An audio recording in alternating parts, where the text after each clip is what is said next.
గత ప్రభుత్వం 15,000 అని చెప్పి 14,000 ఇస్తే సైకోలు లేకపోతే ఇంకోటి అన్నారు కదా. నేను ఇప్పుడు అడుగుతున్నా నారా లోకేష్ని, మరి మిమ్మల్ని ఏ పేరుతో పిలవాలి? ఇప్పుడు మీరేం 15,000 అన్నారు, 15,000 నుంచి 13,000 ఎలిమినేట్ చేసి 2,000 రూపాయలు ఇక్కడ కూడా ఇచ్చారు. ఇదే an amount of ₹2,000 per each student shall be deducted at source from the beneficiary and utilized for the overall development of educational ecosystem in the state.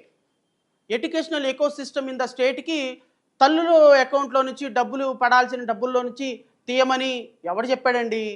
ఇప్పుడు మీరు 1,000 రూపాయలు తీసినందుకే గత ప్రభుత్వంలో ముఖ్యమంత్రి గారిని సైకో అంటే 2,000 తీసినందుకు మిమ్మల్ని ఏమనాలి? సైకో కంటే ఇంకా పెద్ద పదం ఇంకా ఏదన్నా వాడాలా?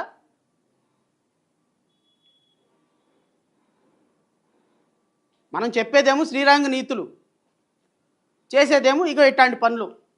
అధికారంలోకి రాకముందేమో ఒక మాట, అధికారంలోకి వచ్చిన తర్వాత ఏమో ఇదే.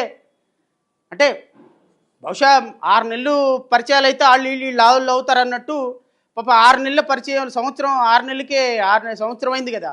మన జనసేన గారి పవన్ కళ్యాణ్ గారి గాలి సోకినట్టుంది మీకు. మీరు కూడా గంటకు ఒక మాట పూటకొక రంగు మార్చేయడానికి ప్రయత్నం చేస్తున్నారు.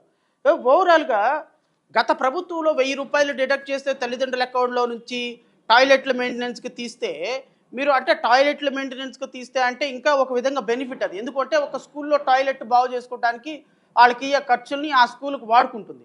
ఇప్పుడు మీరు ఏం చేశారు? ఈ 2,000 రూపాయలు ఓవరాల్ ఆంధ్రప్రదేశ్లో ఎకోసిస్టమ్, ఆంధ్రప్రదేశ్లో ఎడ్యుకేషనల్ సిస్టమ్ను బాగు చేయడానికి 2,000 రూపాయలు లాగేశారు. ఎవడికి వాడతాడు? ఎవడికి తెలియదు. వాడతారో లేదో ఎవడికి తెలియదు. ఇది వాడకుండా మీ అకౌంట్లో డబ్బులు వేసుకుంటారా? ఎవడికి తెలియదు. దీనికి ఆడిటింగ్ ఉంటుందా? ఎవడికి తెలీదు. రైట్ ఇన్ఫర్మేషన్ కింద అడిగితే this information is not available from our end అంటారు. మళ్ళీ మా తగుదనమ్మా అని మీ హోమ్ మినిస్టర్ వచ్చేసి అడగండి ఆర్టీఏ మీద ఇవ్వటానికి రెడీగా ఉన్నాం. మా ప్రభుత్వం చంద్రబాబు నాయుడు గారి ప్రభుత్వం రామరాజ్యం, మా రాజ్యంలో మర్డర్లు ఉండవు, రేపులు ఉండవు అని మాట్లాడతారు. రైట్ ఇన్ఫర్మేషన్ కింద అడగరు, చెప్పింది చెయ్యరు, చేసింది చెప్పరు, చెప్పేది చెయ్యరు. ఏం చెప్తున్నారో అర్థం కాదు. అర్థమైతే మాట్లాడ